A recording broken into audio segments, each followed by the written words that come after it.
Imagine una celda de hormigón estrecha, de apenas 2 por 2 metros, donde un solo rayo de sol logra abrirse paso a través de una rejilla angosta durante solo unos pocos minutos al día.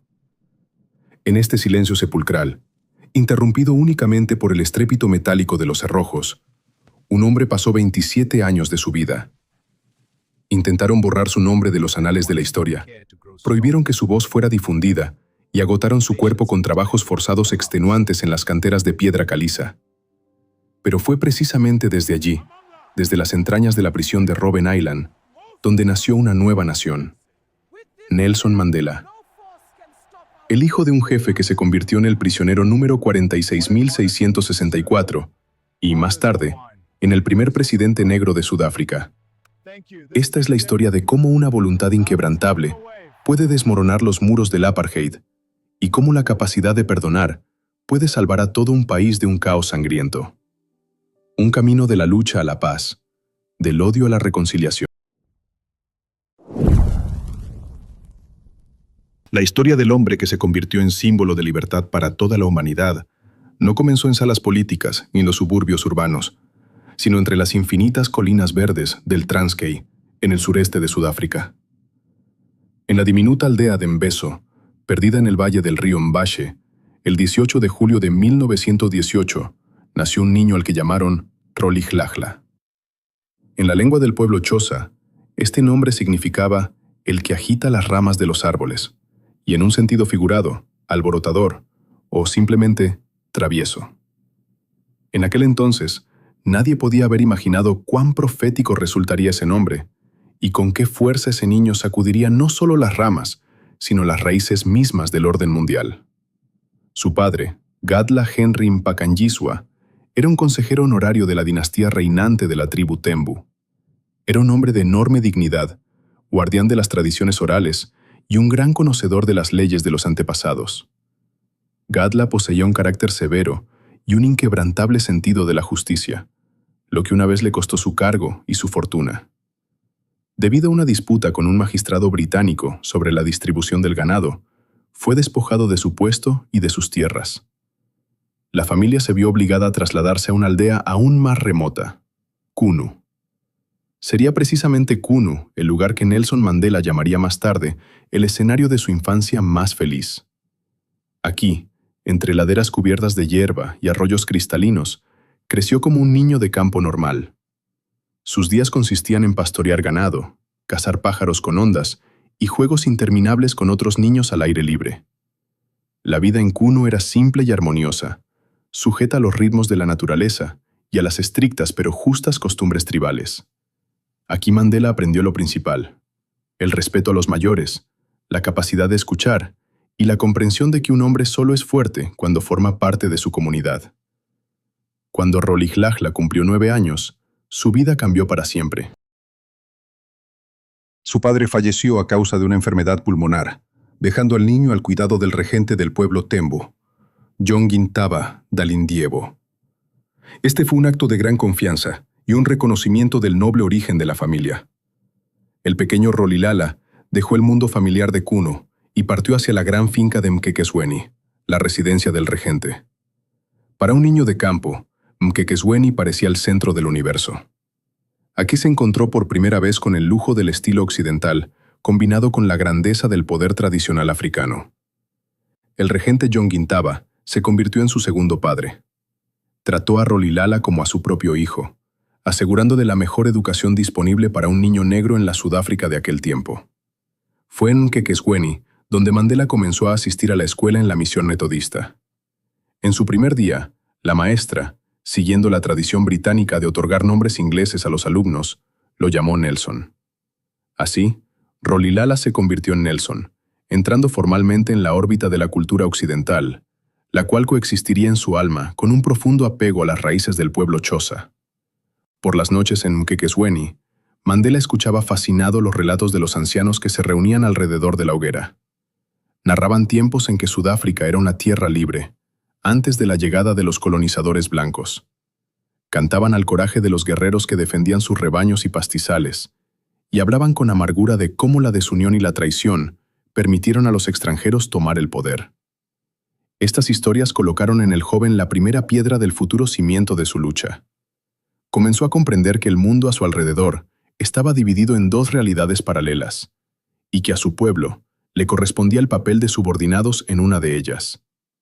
La educación de Mandela continuó en prestigiosas instituciones, el Clarkbury Boarding Institute y la escuela Hilltown. Allí se distinguió no solo como un estudiante diligente, sino también como un talentoso deportista, aficionado a correr y al boxeo. El boxeo le enseñó disciplina y la capacidad de encajar golpes, cualidades que más tarde lo salvarían en los calabozos de Robben Island.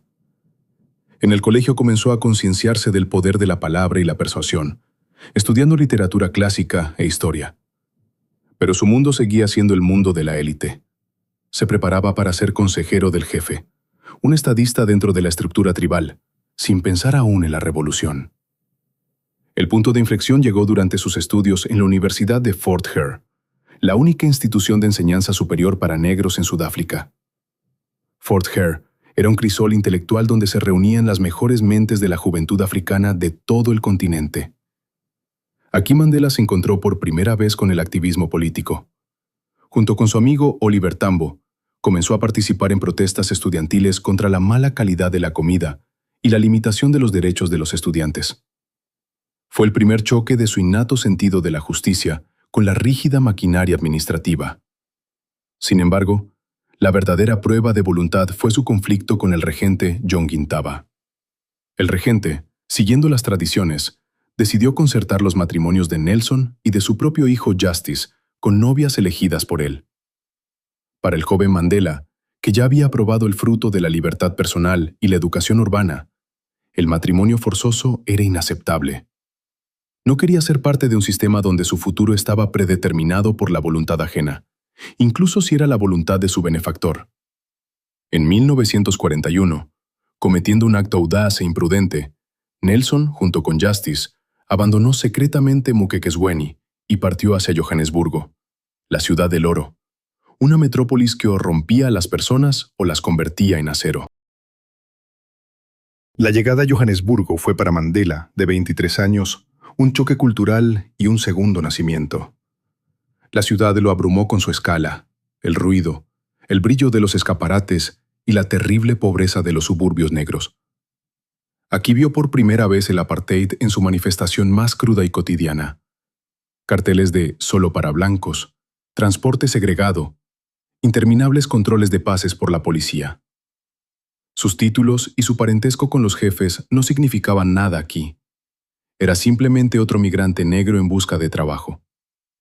Trabajando primero como guardia de seguridad en una mina de oro y luego como empleado en un bufete de abogados, Mandela comenzó a sumergirse en la vida de la ciudad. Se instaló en Soweto, un caldero efervescente de descontento y esperanza. Fue en estos años cuando conoció al hombre que se convertiría en su mentor y mejor amigo de por vida, Walter Sisulu. Sisulu, un experimentado activista político, vio en el joven alto, apuesto y carismático del Transkei a un líder potencial. Ayudó a Mandela a continuar su educación jurídica y le introdujo en el círculo del Congreso Nacional Africano, CNA. En Johannesburgo, Mandela dejó definitivamente de ser simplemente el hijo del consejero del jefe. Vio que los sufrimientos de su pueblo no se limitaban a las fronteras del Transkei, eran sistémicos y totales. Su práctica legal, que más tarde abriría junto con Oliver Tambo, se convertiría en un lugar donde miles de personas acudirían con su dolor, enfrentándose a la injusticia de las leyes de la minoría blanca. Aquí, en el ruido de la metrópolis, entre las calles polvorulentas de Soweto y las severas salas de los tribunales, terminaba la formación de Nelson Mandela como hombre. Aún no sabía que le esperaban décadas de lucha, clandestinidad y encarcelamiento. Pero ya había tomado una decisión interna.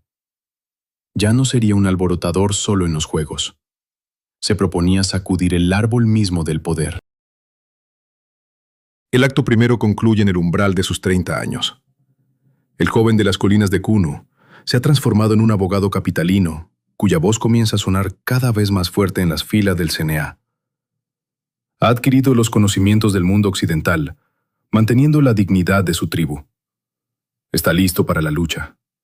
aunque la magnitud de esta lucha aún está oculta para él tras el horizonte de la historia.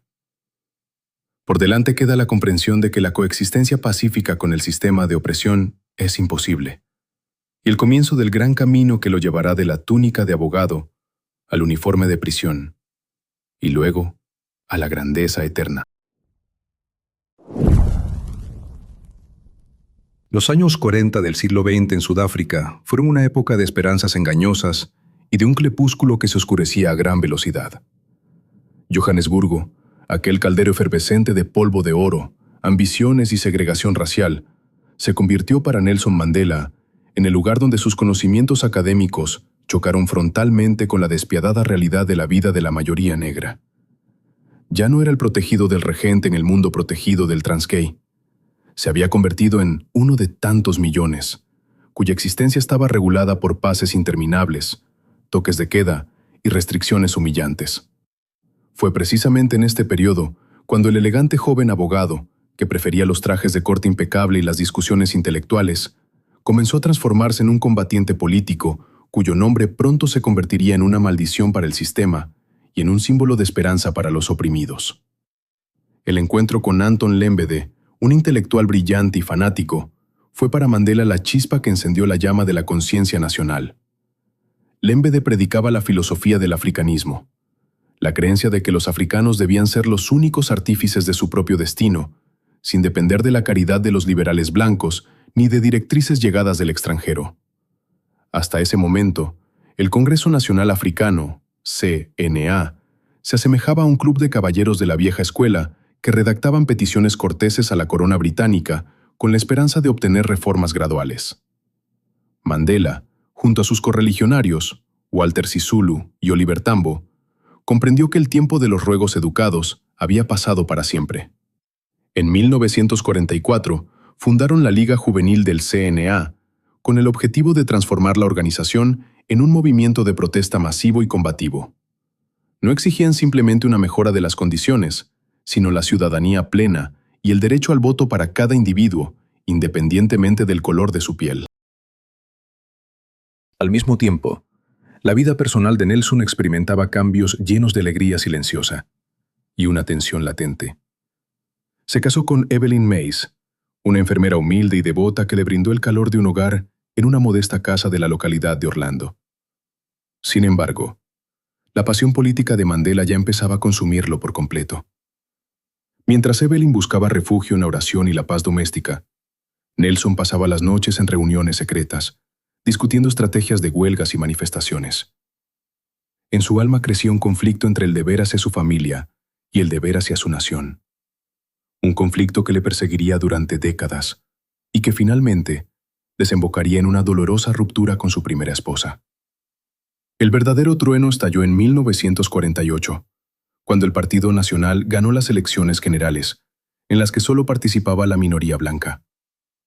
Al poder llegaron los partidarios de una segregación racial férrea, quienes elevaron el apartheid al rango de religión de Estado.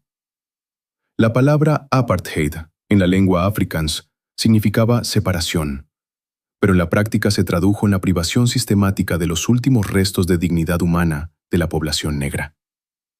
Se aprobaron leyes que prohibían los matrimonios mixtos, establecían límites residenciales estrictos y transformaban la educación de los africanos en una herramienta para preparar mano de obra barata. El sistema comenzó a apretar la soga alrededor del cuello del pueblo, y Mandela sintió cómo el aire de la libertad se volvía cada vez más escaso.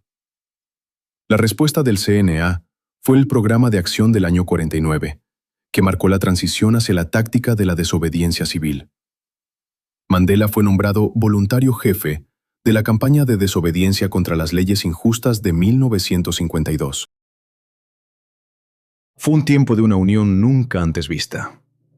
Miles de personas violaban conscientemente las leyes del apartheid, sentándose en bancos reservados solo para blancos, entrando en zonas prohibidas y quemando los odiados pases. Nelson recorría todo el país, interviniendo en mítines en aldeas polvorientas y centros industriales.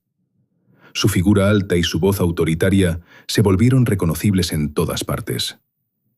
Enseñaba a la gente a no temer a la cárcel, transformando los arrestos, antes motivo de vergüenza, en una insignia de honor. El gobierno respondió con represiones masivas y el propio Mandela acabó entre rejas por primera vez, recibiendo su primera condena condicional y la prohibición de asistir a reuniones públicas. Sin embargo, fue precisamente en estos años de presión cuando el acero de su carácter se templó. Junto a Oliver Tambo, abrió el primer bufete de abogados negros en Sudáfrica, Mandela y Tambo. La oficina, situada en el centro de Johannesburgo, se convirtió en un verdadero templo de justicia para aquellos que no tenían a quién más acudir. Diariamente veían a cientos de personas cuyas vidas habían sido destruidas por el apartheid. Agricultores despojados de sus tierras, mujeres separadas de sus hijos, trabajadores golpeados por la policía. Estas tragedias humanas que desfilaban ante sus ojos convencieron definitivamente a Mandela de que el derecho en aquel país era solo un instrumento de opresión y que debía ser cambiado desde dentro, a través de la lucha. A mediados de los 50, Mandela llegó a la conclusión de que era necesario un frente de lucha más amplio. En 1955 se celebró en Kliptown el Congreso del Pueblo, donde se aprobó la Carta de la Libertad. Este documento, que se convirtió en el manifiesto de una Sudáfrica democrática, proclamaba que el país pertenecía a todos los que vivían en él, independientemente de su raza. Era un desafío audaz a la ideología del apartheid. La respuesta del Estado no se hizo esperar. En diciembre del 56, la policía llevó a cabo una operación a gran escala, arrestando a 156 líderes de la resistencia, incluido Nelson Mandela. Se les acusó de alta traición, con el supuesto objetivo de derrocar al gobierno mediante el comunismo. Así comenzó el extenuante juicio por traición, que se prolongó durante 5 largos años. Las sesiones judiciales se celebraban en una antigua sinagoga de Pretoria, reconvertida en sala de tribunal. Para Mandela, este tiempo fue un periodo de lucha intelectual y de pérdidas personales. Su matrimonio con Evelyn colapsó definitivamente, incapaz de resistir las tormentas políticas. Pero fue precisamente en el fragor del proceso cuando conoció a la mujer que se convertiría en su ferviente compañera y segunda esposa, Winnie Madikizela. Ella era joven, enérgica y tan decidida como él mismo. Sus breves encuentros en los descansos de las sesiones y sus citas secretas bajo la vigilancia policial daban a Nelson las fuerzas necesarias para continuar la contienda. En marzo de 1960 ocurrió la tragedia de Sharpeville, que cambió para siempre el panorama de la historia sudafricana. La policía abrió fuego contra una manifestación pacífica contra el régimen de Paces, matando a 69 personas, la mayoría de las cuales fueron heridas por la espalda mientras huían. El mundo se estremeció, y en Sudáfrica se declaró el estado de emergencia. El CNA fue prohibido oficialmente. Esto supuso el punto de no retorno para Mandela. Sentado en el banquillo de los acusados y observando cómo el Estado respondía con balas a las protestas pacíficas, llegó a una amarga conclusión. La táctica de la no violencia, que habían mantenido durante décadas, había llegado a un callejón sin salida. Comprendió que cuando el adversario responde a una petición pacífica con fuerza armada, a los oprimidos solo les queda un camino: la resistencia por todos los medios disponibles. A los 41 años, cuando el tribunal dictó finalmente una sentencia absolutoria en el caso de traición, Nelson Mandela no regresó a su tranquila práctica de la abogacía. Sabía que su libertad sería breve. Directamente desde la sala del tribunal, se sumergió en la clandestinidad. El elegante abogado desapareció y en su lugar surgió la Pimpinela Negra, el misterioso líder de la resistencia que cambiaba de apariencia, se ocultaba en suburbios y granjas remotas, coordinando la nueva fase de la lucha. Comprendió que ahora su vida no le pertenecía ni a él ni a su familia, sino al movimiento que debía pasar de las palabras a los hechos. Tenía ante sí la tarea más compleja: crear el brazo armado del CN, sin caer por ello en el terrorismo o en el odio racial. El acto segundo concluye en el aire frío de una noche de 1961 años. Mandela, oculto por la oscuridad, prepara el manifiesto de la nueva organización Umkhonto we Sizwe, la lanza de la nación. Comprende que está cruzando el Rubicón, tras el cual le aguardan la victoria o la soga del verdugo. Ya no es un defensor en el tribunal. Es el acusador del propio sistema. dispuesto a respaldar sus palabras con la acción. Por delante quedan años de clandestinidad, viajes al extranjero en busca de apoyo y, finalmente, el fatídico arresto que lo transformará de hombre en leyenda, encerrado en una jaula, pero jamás doblegado. Los años 60 del siglo XX se convirtieron para Sudáfrica en un tiempo en el que las palabras perdieron definitivamente su fuerza, cediendo su lugar al metal y a la pólvora. Nelson Mandela, un hombre cuya imagen se asociaba anteriormente con los trajes impecables de abogado y la lógica rigurosa de las salas de tribunales, experimentó una transformación interna a la que la propia historia lo empujaba.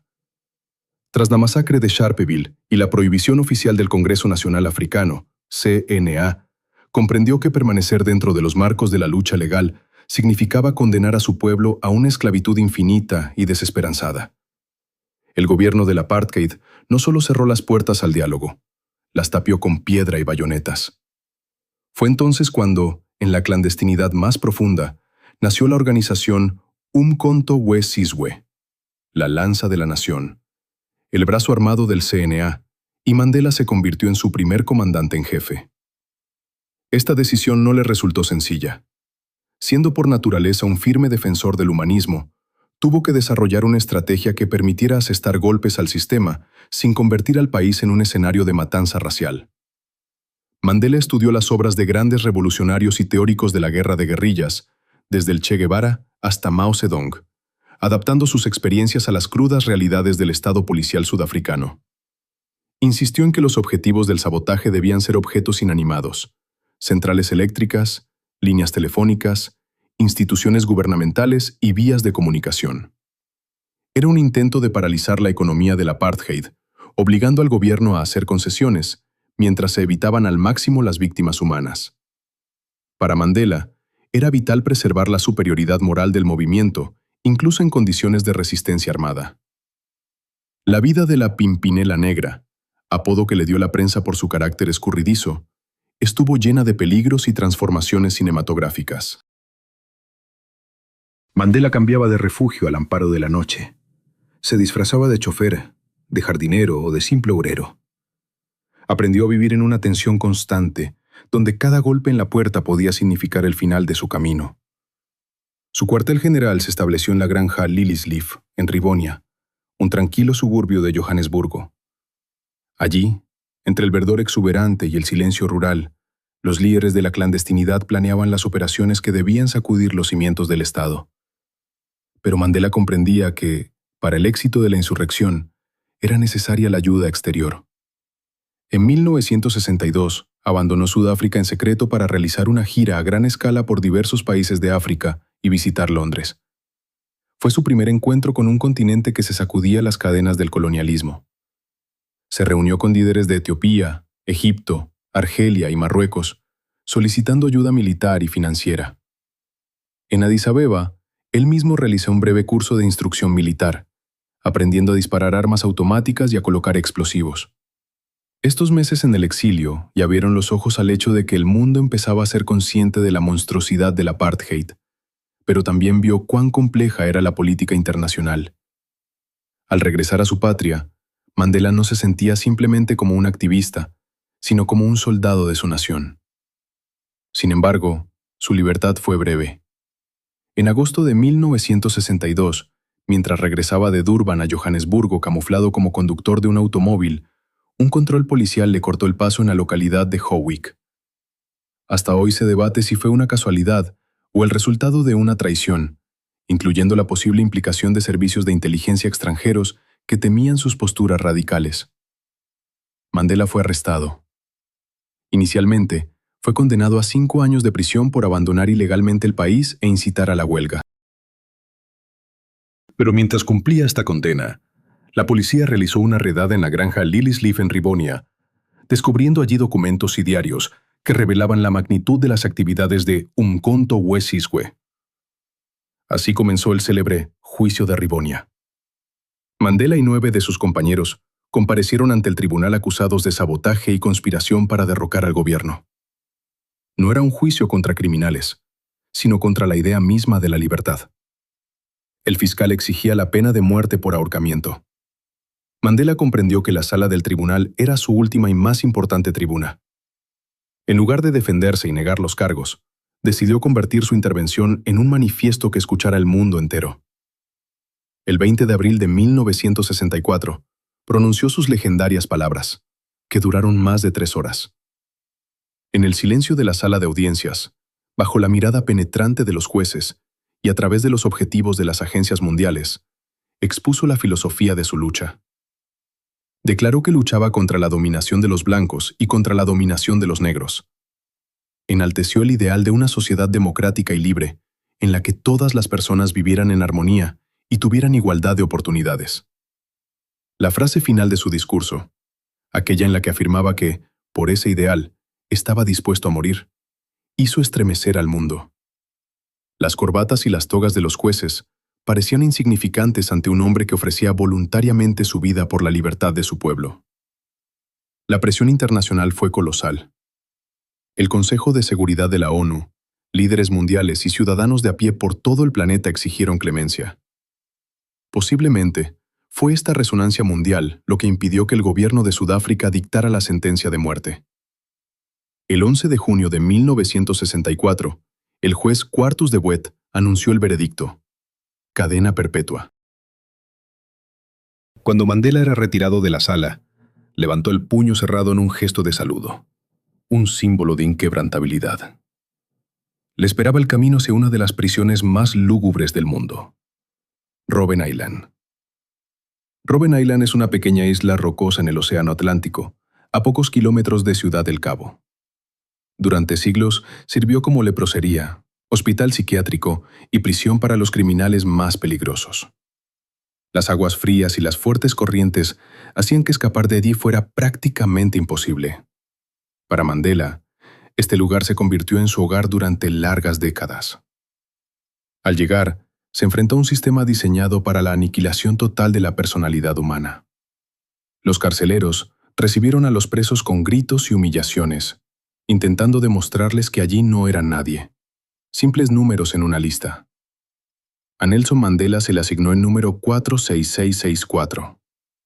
Su celda era un minúsculo cajón de hormigón, 2 por 2 metros, suelo frío y una esterilla en lugar de cama. La única ventana al mundo era una estrecha rejilla bajo el techo, a través de la cual llegaba el olor salado del océano y los gritos de las gaviotas. Cada mañana comenzaba con el duro trabajo en la cantera de caliza. Bajo un sol abrasador o un viento invernal penetrante, los prisioneros picaban la roca blanca, convirtiéndola en grava. El polvo blanco obstruía los pulmones y cegaba los ojos, provocando daños irreversibles en la visión.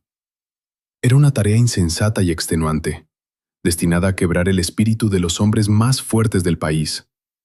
Pero fue precisamente aquí, en las profundidades de la cantera, donde Mandela comenzó su nueva lucha: la lucha por la dignidad.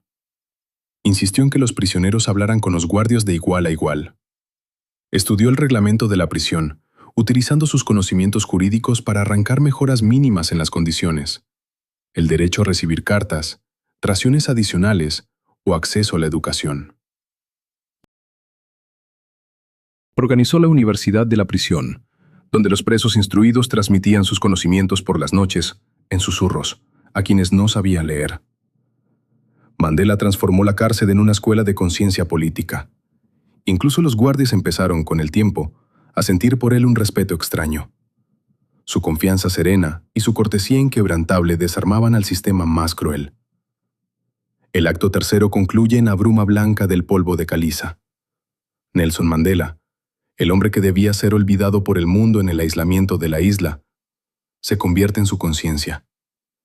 Mira hacia Ciudad del Cabo, visible en los días claros a través del estrecho, y sabe que los muros de su celda son solo una barrera temporal.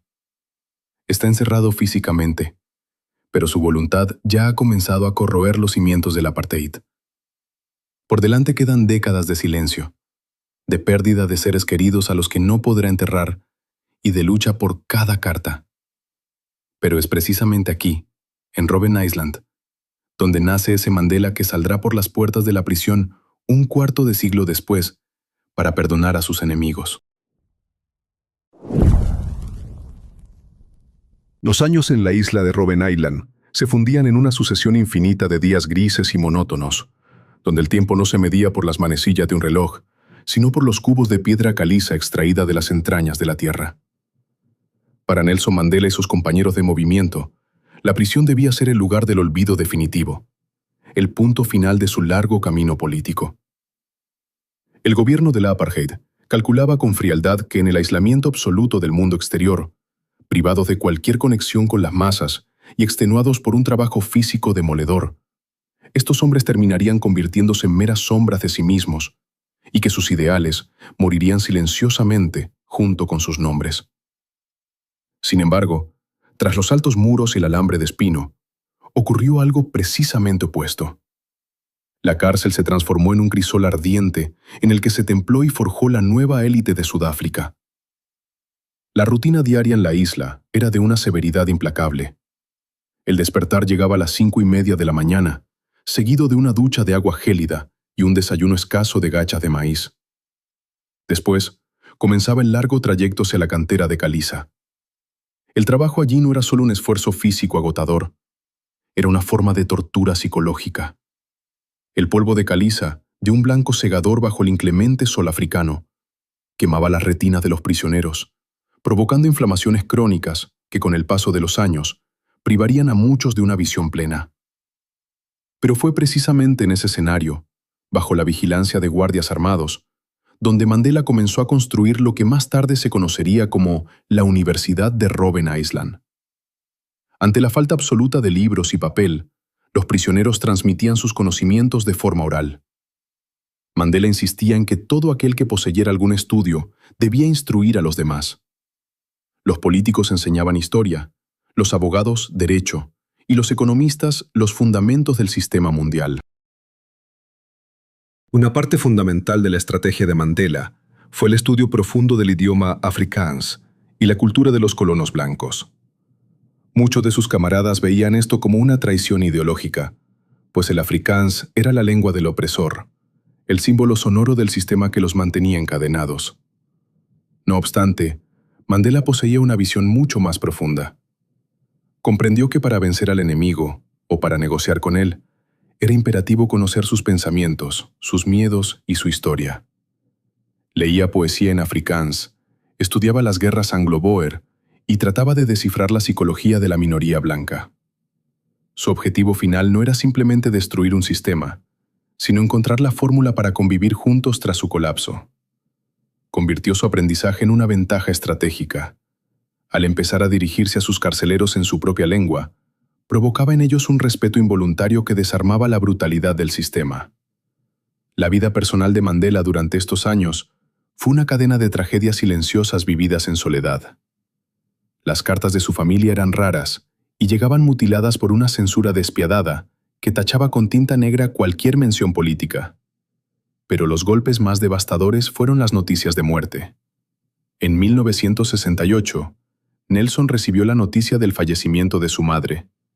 Se le prohibió asistir al funeral. Solo un año después, llegó una noticia aún más desgarradora. Su hijo primogénito, Thembi, había muerto en un accidente de coche.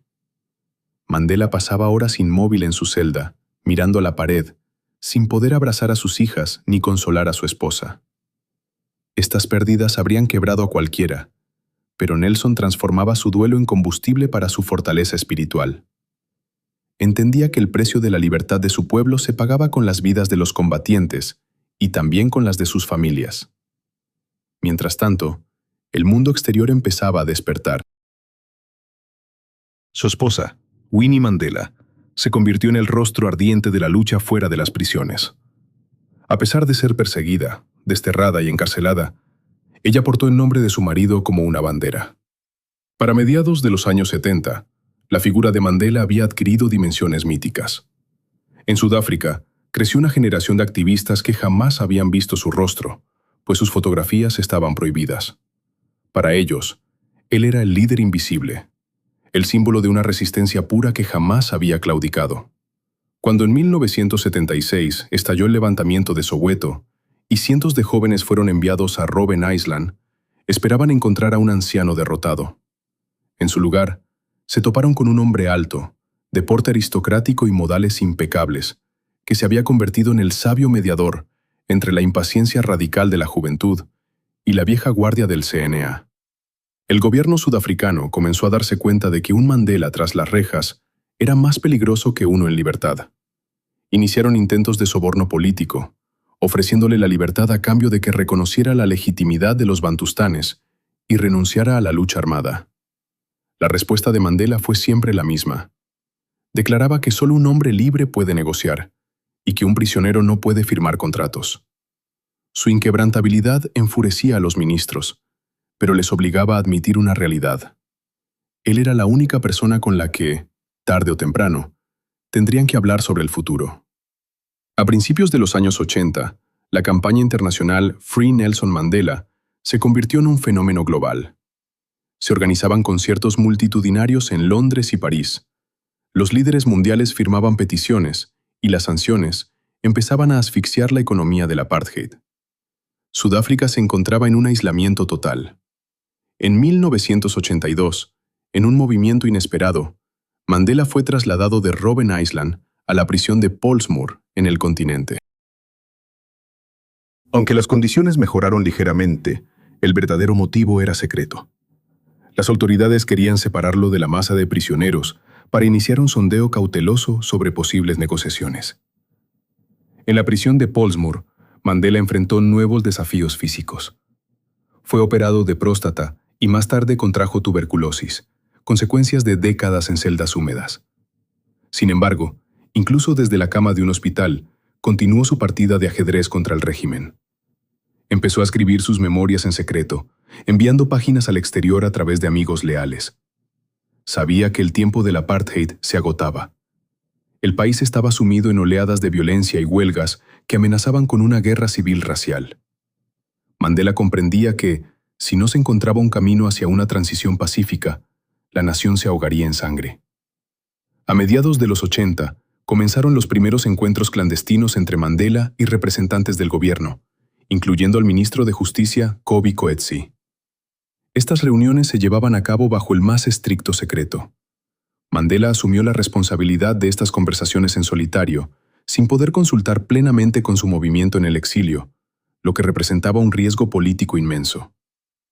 Debía convencer a la minoría blanca de que la democracia no desembocaría en venganza, y al mismo tiempo, asegurar a sus seguidores que el compromiso no era una traición. Se convirtió en el puente necesario sobre un abismo de odio de casi un siglo.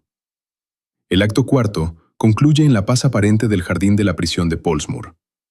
Nelson Mandela, ahora un hombre de avanzada edad, con el cabello completamente canoso y arrugas profundas, ya no pica piedras. Se dedica a cultivar verduras en pequeñas cajas en la azotea de la prisión, mostrando hacia las plantas la misma paciencia y cuidado que dedica a la reconstrucción de su nación.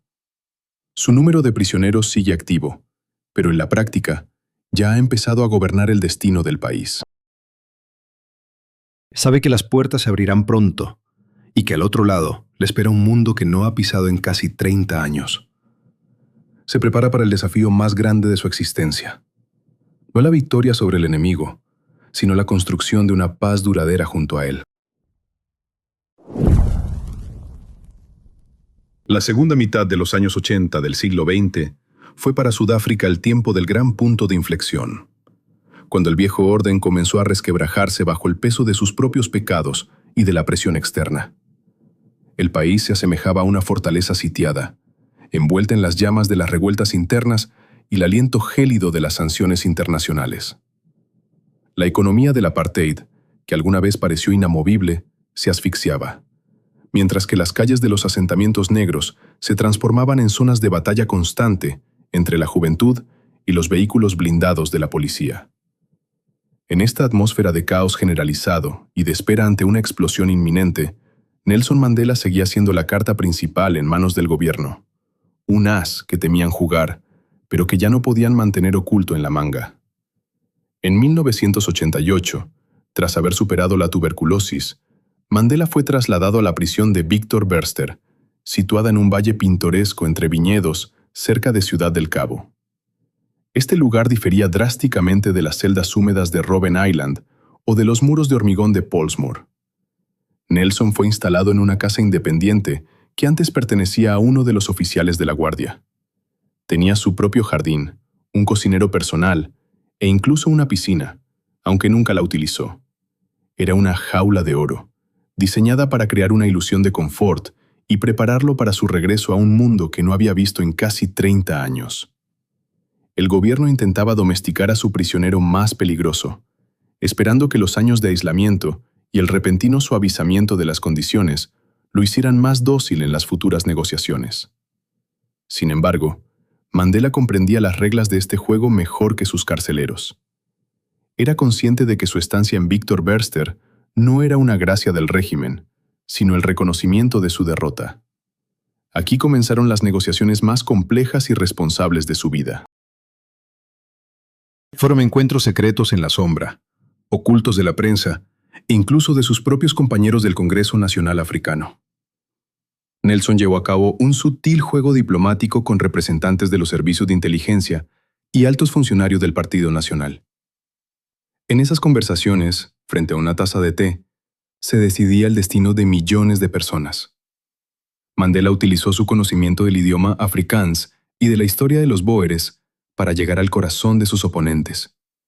Les convencía de que la minoría blanca no tenía futuro en un país desgarrado por el odio, y que el único camino hacia la salvación era el reconocimiento de la igualdad de todos los ciudadanos. En ese tiempo, el mundo literalmente enloqueció con el nombre de Mandela. En junio de 1988, en el estadio de Wembley, en Londres, se celebró un concierto grandioso en honor a sus 70 cumpleaños, transmitido a decenas de países. Millones de voces en todo el planeta coreaban "Free Nelson Mandela", transformándolo de un prisionero en un ícono mundial, un símbolo de la lucha por los derechos humanos. Esta presión era imposible de ignorar. Los cambios globales en la geopolítica, la caída del muro de Berlín y el fin de la Guerra Fría privaron al gobierno de Sudáfrica de su último argumento. Ya no podían asustar a Occidente con la amenaza comunista personificada por el CNA.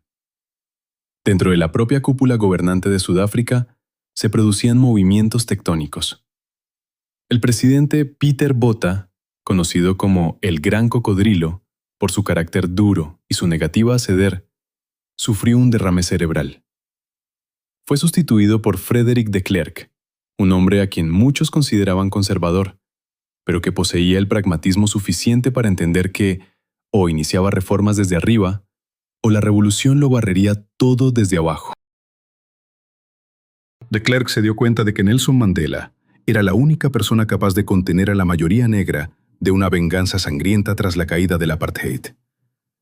El encuentro histórico entre Mandela y Botha tuvo lugar antes de la salida de este último, en julio de 1989. Fue un evento que parecía imposible. El líder de la resistencia y el arquitecto del apartheid sentados en el mismo despacho. A pesar de que Botha se mantuvo fiel a sus convicciones, el hecho mismo de su diálogo destruyó el muro de la intransigencia. Más tarde, ya bajo el mandato de de Klerk, las negociaciones adquirieron un estatus oficial.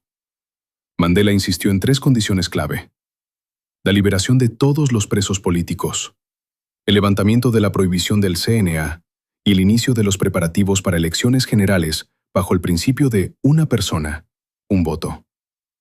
El 2 de febrero de 1990, el mundo se detuvo ante las pantallas de televisión. Hablando en el Parlamento, Frédéric de Klerk pronunció un discurso que cambió la historia para siempre.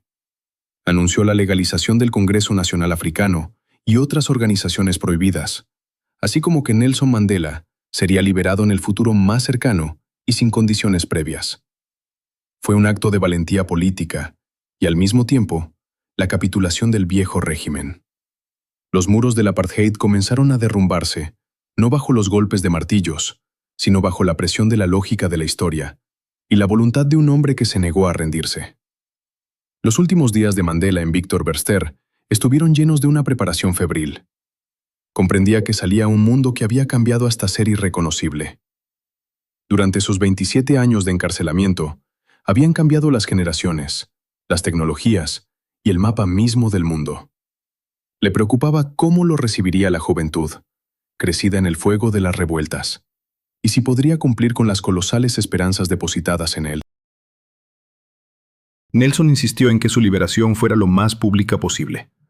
Rechazó el vuelo secreto a Pretoria propuesto por el gobierno, declarando que quería salir por las puertas de la prisión por su propio pie y encontrarse con la gente que había esperado esto durante décadas. El 11 de febrero de 1990 llegó el día que más tarde llamarían el nacimiento de una nueva nación. Multitudes inmensas de personas rodearon la prisión de Victor Verster. Miles de periodistas de todo el mundo apuntaron sus objetivos hacia las puertas. A las 4 de la tarde, hora local, las puertas se abrieron y de ellas salió un hombre alto y delgado con un traje oscuro. Caminaba con paso firme, sosteniendo la mano de su esposa Winnie. Cuando Mandela levantó el puño cerrado sobre su cabeza, el rugido de la multitud se escuchó a kilómetros de distancia. Fue un momento de triunfo absoluto del espíritu humano. Esa tarde, Mandela habló desde el balcón del Ayuntamiento de Ciudad del Cabo ante cientos de miles de personas. Su voz, que el mundo no había escuchado en casi 3 décadas, sonaba tranquila y firme. Comenzó su discurso con un saludo a todos los ciudadanos de Sudáfrica, negros y blancos. Confirmó que su vida aún pertenecía al pueblo y que la lucha continuaba, pero que ahora esta lucha debía pasar al cauce de la creación pacífica. No llamó a la venganza, llamó a la unidad. En ese momento, muchos ciudadanos blancos del país, que durante años temieron al terrorista negro, sintieron alivio por primera vez. Vieron a un hombre que no quería destruir sus hogares, sino que quería construir un hogar común para todos. Sin embargo, tras la fachada del júbilo se ocultaban heridas profundas. La vida familiar de Mandela con Winnie, con la que había soñado todos los años de su encierro, resultó estar al borde del colapso. Durante su ausencia, Winnie se había transformado en una líder independiente y extremadamente radical, cuyo estilo de dirección y métodos generaban serias polémicas. Ella estaba acostumbrada a la lucha y a la guerra, mientras que Nelson aspiraba a la paz y a la reconciliación. Fue el dolor personal de Mandela. El hombre que salvó a una nación no pudo salvar a su familia. Pero no permitió que las tragedias personales lo distrajeran de su objetivo principal. El acto quinto concluye en una plaza de Ciudad del Cabo, iluminada por los rayos del sol poniente. Nelson Mandela, un hombre libre con el número 0, mira el mar infinito de rostros de sus compatriotas. Sabe que la caída de los muros de la prisión es solo el comienzo. Por delante quedan años de negociaciones extenuantes, estallidos de violencia, intentos de los radicales de derecha por boicotear el proceso de paz y una responsabilidad colosal por el futuro del país. Ya no es una leyenda oculta tras las rejas. Es un líder vivo que debe guiar a su pueblo a través del desierto del periodo de transición. El 11 de febrero de 1990, Nelson Mandela cruzó las puertas de la prisión de Victor Verster, no solo como un hombre libre, sino como un símbolo sobre el cual el mundo entero tenía puesta la mirada. Sin embargo, la euforia de los primeros días fue rápidamente reemplazada por la conciencia de la colosal responsabilidad que recaía sobre sus hombros. La Sudáfrica que encontró tras 27 años de aislamiento era un país que se balanceaba al borde de la catástrofe. Los años del apartheid habían dejado tras de sí no solo una economía devastada y un aislamiento internacional, sino también cicatrices profundas en las almas de las personas. El odio mutuo, el miedo y la sed de venganza impregnaban el aire. Mandela comprendió que derribar los muros de la prisión era solo el primer paso. Ahora le correspondía construir sobre sus ruinas algo completamente nuevo, un estado en el que el color de la piel dejara de ser la medida de la dignidad humana. El periodo comprendido entre 1990 y 1994 fue el tiempo de la Gran Maniobra. Fueron 4 años llenos de dramatismo, sangre y negociaciones agotadoras. El país se vio desbordado por una ola de violencia política, a menudo alimentada por fuerzas ocultas dentro de los servicios de inteligencia del antiguo régimen, la llamada Tercera Fuerza. Los enfrentamientos entre los partidarios del Congreso Nacional Africano y el Partido Zulu Inkatha convirtieron los suburbios de Johannesburgo y la provincia de Natal en zonas de guerra. Mandela tuvo que actuar como pacificador, visitando lugares de masacres, consolando a los supervivientes y pidiendo a sus seguidores que no cedieran ante las provocaciones. Su autoridad fue sometida a una prueba durísima. La juventud radicalizada exigía armas y venganza, considerando las negociaciones con el gobierno de de Klerk como una traición a los ideales de la lucha. Al mismo tiempo, en la vida personal de Nelson se desarrollaba una tragedia silenciosa. Su regreso con su esposa Winnie no fue el final feliz con el que había soñado en su celda de Robben Island. Las décadas de separación y las duras condiciones de la lucha los habían cambiado a ambos. Winnie se había transformado en una líder dura, a veces implacable, cuyo nombre estaba ligado a escándalos y violencia. La brecha entre ellos se hacía cada vez más profunda, y en 1992, Mandela se vio obligado a anunciar su separación. Fue una decisión dolorosa para un hombre que toda su vida valoró la lealtad y los vínculos familiares, pero comprendió que su reputación personal y la pureza del movimiento del CNA estaban por encima de su propia felicidad. Se quedó solo en una enorme casa en Johannesburgo, rodeado por el respeto de millones, pero privado del calor humano más sencillo. El proceso de negociaciones, denominado CODESA, recordaba a una partida de ajedrez complejísima en un campo minado. De un lado estaban los representantes del Partido Nacional, que buscaban preservar al menos algunos privilegios para la minoría blanca y garantías para su seguridad. Del otro, la delegación del CNA, que exigía la transición inmediata a una democracia plena. Mandela y de Klerk se convirtieron en los protagonistas principales de este drama. Su relación fue complicada, desde el respeto mutuo hasta la hostilidad abierta en momentos de crisis. Mandela se mostró como un estratega genial, dispuesto a hacer concesiones tácticas en aras de una victoria estratégica. Comprendía que, si la minoría blanca se sentía acorralada, podría convertir el país en cenizas utilizando su poderoso ejército y servicios secretos. El momento más crítico llegó en abril de 1993, cuando un extremista blanco asesinó a Chris Hani, el líder del Partido Comunista y una de las figuras más populares del CNA. El país literalmente explotó. La ira de la población negra era indescriptible. Parecía que la guerra civil comenzaría en cuestión de horas. El gobierno de de Klerk estaba paralizado por el miedo. En esa noche fatídica, Nelson Mandela se dirigió a la nación por televisión. Habló no como un líder de partido, sino como el jefe de Estado de facto. Su voz, tranquila y llena de dignidad, evitó la catástrofe. Recordó a la gente que el asesino era un hombre blanco, pero que la vida de Hani intentó salvarla a una mujer blanca que llamó a la policía. Este llamamiento a la razón y a la humanidad alejó a Sudáfrica del abismo. Precisamente esa noche, quedó definitivamente claro que Mandela era el único hombre capaz de gobernar este país. Por sus esfuerzos en el desmantelamiento pacífico del apartheid, Nelson Mandela y Frederick de Klerk fueron galardonados en 1993 con el Premio Nobel de la Paz. Fue el reconocimiento mundial de su hazaña, pero para Mandela, el premio principal estaba aún por llegar. La fecha de las elecciones generales se fijó para el 27 de abril de 1994. La preparación para las mismas transcurrió en una atmósfera de amenazas por parte de radicales de derecha y separatistas, pero la voluntad de la mayoría fue inquebrantable. El día de las elecciones fue un verdadero sacramento para millones de sudafricanos. Por todo el país se formaron colas interminables de personas que habían esperado ese momento toda su vida. Ancianos que eran llevados en brazos, obreros con ropas polvorientas, amas de casa e intelectuales. Todos estaban hombro con hombro bajo el brillante sol africano. Para muchos, era la primera vez en su vida que sostenían una papeleta electoral. El propio Mandela votó en el asentamiento de Olange, un lugar vinculado a los nombres de los primeros luchadores por los derechos de los africanos.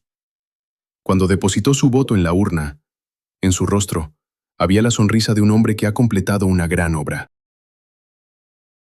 No fue solo un acto político, fue la recuperación de la dignidad humana de todo un pueblo. La victoria del CNA fue abrumadora, pero Mandela no la celebró como la victoria de una raza sobre otra. Comenzó a formar un gobierno de unidad nacional, al que invitó a sus enemigos de ayer, incluido de Klerk. Comprendía que la nación arcoíris, término acuñado por el arzobispo Desmond Tutu, debía convertirse en una realidad, y no solo en un eslogan hermoso. El nuevo Estado necesitaba símbolos unificadores, y Mandela se convirtió en el principal de ellos. El 10 de mayo de 1994, tuvo lugar la investidura del primer presidente negro de Sudáfrica. La ceremonia se celebró en el anfiteatro de los Union Buildings, en Pretoria, un lugar que durante décadas fue el baluarte del poder de los aristócratas blancos. Ese día, se reunieron allí líderes de todo el mundo para ser testigos de un milagro. Cuando los aviones de combate de la Fuerza Aérea Sudafricana sobrevolaron la tribuna, dejando en el cielo estelas con los colores de la nueva bandera, muchos lloraron. Los mismos pilotos que hasta hacía poco perseguían a los combatientes del CNA en las selvas de los países vecinos, ahora rendían honores a su nuevo comandante en jefe. En su discurso de investidura, Mandela pronunció las palabras que se convirtieron en el lema de una nueva era. Nunca, nunca y nunca más conocerá esta hermosa tierra la opresión de un hombre por otro. Los primeros años de su presidencia estuvieron dedicados a sanar a la nación. Mandela realizó actos que parecían impensables. Visitó a la viuda de Hendrik Verwoerd, el arquitecto del apartheid, para tomar el té con ella. Invitó a almorzar a su antiguo fiscal, que había pedido para él la pena de muerte. Se puso la camiseta de los Springboks, el equipo de rugby que era símbolo de la supremacía blanca, y salió al campo para felicitarlos por su victoria en el Campeonato Mundial de 1995. Este gesto hizo más por la reconciliación que miles de decretos. Los sudafricanos blancos vieron en él a su presidente, al defensor de su futuro, y no a un vengador del pasado. El acto sexto concluye bajo el resplandor del sol sudafricano sobre Ciudad del Cabo. Nelson Mandela, el primer presidente de un país libre, se encuentra en el umbral de desafíos colosales: la pobreza, la desigualdad y la epidemia del SIDA, que ya ha comenzado su cosecha. Sabe que su tiempo en el poder será breve. Él mismo limitó su mandato para sentar la tradición de una alternancia democrática en el poder. Pero ya ha cumplido su tarea principal. Ha transformado al país de un polvorín en un laboratorio de reconciliación humana. Se ha convertido en el arquitecto de un hogar en el que hay sitio para cada uno. Y ahora le corresponde mostrar al mundo cómo vivir en ese hogar en paz y armonía. El año 1999 representó para Sudáfrica y para el mundo entero un momento de una nobleza política excepcional. Nelson Mandela, el hombre que pasó 27 años en prisión y apenas 5 al timón del Estado, renunció voluntariamente a sus poderes presidenciales. En un mundo donde los líderes suelen aferrarse al poder durante décadas, este gesto se convirtió en su última gran lección de democracia. No deseaba transformarse en un caudillo inamovible. Quería demostrar a su pueblo que la fuerza de una nación no reside en un solo hombre, sino en sus instituciones y en la ley. Al entregar las riendas del gobierno a su sucesor, Thabo Mbeki, Mandela no se retiró al descanso en el sentido convencional de la palabra. Simplemente cambió el despacho oficial de la presidencia por el estatus de brújula moral del planeta, convirtiéndose en el abuelo de la nación y en la conciencia viva de la humanidad. Los primeros años de su jubilación fueron paradójicamente más intensos que sus años de presidencia. Mandela fundó 3 organizaciones benéficas, centrando sus esfuerzos en los problemas más agudos de la modernidad: la lucha contra el SIDA, la protección de los derechos de la infancia y la construcción de escuelas en zonas rurales. Comprendía que la libertad política es solo un armazón que debe llenarse con bienestar real. Su nombre se convirtió en una herramienta más poderosa para atraer recursos. Filántropos mundiales, estrellas del espectáculo y líderes de Estado consideraban un honor contribuir a los proyectos del hombre cuyo nombre era sinónimo de integridad. Mandela solía bromear diciendo que su trabajo ahora consistía en pedir dinero a los ricos para los pobres, y lo hacía con la misma dignidad con la que antaño comparecía ante el Tribunal de Pretoria. Un lugar especial en su actividad tardía lo ocupó la lucha contra la epidemia del VIH/SIDA. A principios de los años 2000, Sudáfrica se enfrentaba a una catástrofe humanitaria cuya magnitud amenazaba la existencia misma de la nación. En una sociedad atenazada por tabúes y prejuicios, Mandela demostró una valentía increíble. Cuando en 2005 su único hijo varón superviviente, Magato, falleció por complicaciones derivadas del SIDA, Nelson no ocultó la causa de la muerte tras fórmulas ambiguas. Convocó una rueda de prensa y anunció públicamente el diagnóstico de su hijo, instando a sus compatriotas a tratar esta dolencia como una enfermedad común que requiere tratamiento, y no como un estigma vergonzoso. Este acto hizo más por destruir el estigma que años de campañas gubernamentales. Mandela volvió a demostrar que el liderazgo es, ante todo, honestidad frente a su pueblo. En la vida personal de Nelson, estos años trajeron un otoño largamente esperado de calidez y armonía. El día de su 80 cumpleaños se casó con Graça Machel, la viuda del primer presidente de Mozambique. Graça era una mujer de su entorno, instruida, fuerte y profundamente comprometida con la labor humanitaria. Se convirtió para él no solo en su esposa, sino en un apoyo incondicional en los años en que sus fuerzas físicas empezaron a flaquear. Tras décadas de soledad en las celdas y los años convulsos y dolorosos con Winnie, Mandela halló finalmente un puerto seguro. A menudo se les veía juntos, dos ancianos caminando de la mano, personificando la sabiduría y la dignidad de todo un continente. A pesar de su edad, Mandela continuó actuando como mediador en conflictos internacionales. Viajó a Burundi, intentando reconciliar a las tribus enfrentadas, y mantuvo negociaciones con el líder libio Muammar el-Gaddafi para la entrega de los sospechosos del atentado de Lockerbie. Su autoridad era tan vasta que podía permitirse criticar incluso a las grandes potencias. Cuando comenzó la guerra de Irak, Mandela se manifestó tajantemente contra las acciones de Estados Unidos. Sin temor a dañar las relaciones con Washington. Se mantuvo fiel a su principio. La justicia está por encima de la conveniencia política. En 2007, el día de su 89 cumpleaños, Mandela presentó al mundo su último gran proyecto. El grupo de Los Ancianos, The Elders, reunió a destacados líderes mundiales y luchadores por los derechos humanos, como Kofi Annan, Jimmy Carter y Desmond Tutu. Su idea consistía en utilizar la colosal experiencia colectiva de estos líderes para resolver problemas globales en los casos en que la diplomacia oficial llegara a un callejón sin salida. Les instó a ser valientes y decir la verdad al poder, dejándoles esta unión como una herramienta para mantener la paz en el planeta. Hacia los 90 años, Nelson Mandela comenzó a retirarse gradualmente de la vida pública. En 2004 pronunció su famosa frase: "No me llamen, yo les llamaré", pidiendo al mundo que le permitiera pasar el resto de sus días en paz con su familia. Regresaba cada vez más a su aldea natal de Kuno, a aquellas mismas colinas donde antaño, siendo un niño, pastoreaba el ganado. Allí, entre la gente sencilla y el silencio de la naturaleza, se sentía en mayor armonía. Se sentaba en el porche de su casa, contemplando el atardecer, y en esa mirada habitaba la profundidad del hombre que lo había visto todo, la grandeza del poder y la bajeza de los carceleros, las llamas de la revolución y los amaneceres gélidos en una celda de aislamiento. La salud del viejo león se deterioraba progresivamente. Los ataques de infección pulmonar, secuelas del trabajo en la cantera de caliza, se volvieron más frecuentes. El mundo seguía los partes médicos desde los hospitales de Pretoria con el corazón en un puño. Cada vez que superaba una nueva crisis, Sudáfrica suspiraba aliviada. La nación aún no estaba lista para dejar marchar a su Madiba, el nombre del clan con el que sus compatriotas lo llamaban con cariño. Pero él mismo parecía estar preparado.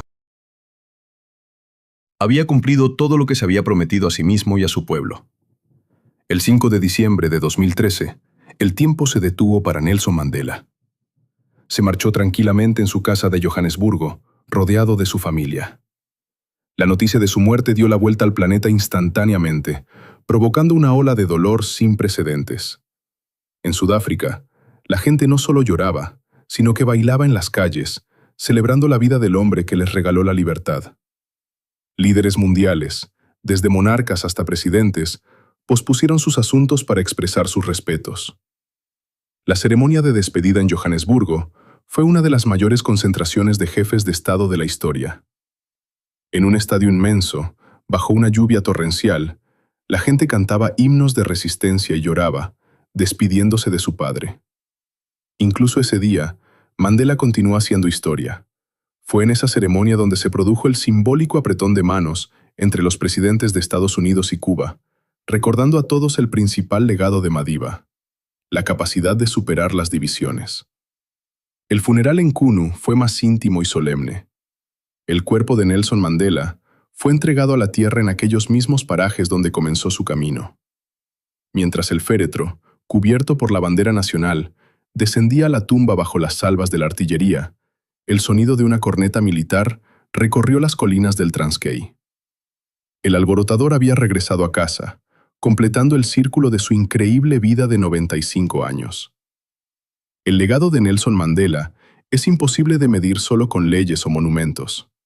Dejó al mundo algo mucho más importante: el concepto de Ubuntu, la creencia de que la humanidad de cada uno de nosotros está intrínsecamente ligada a la humanidad de quienes nos rodean. Demostró que el perdón no es un signo de debilidad, sino la forma suprema de la fuerza.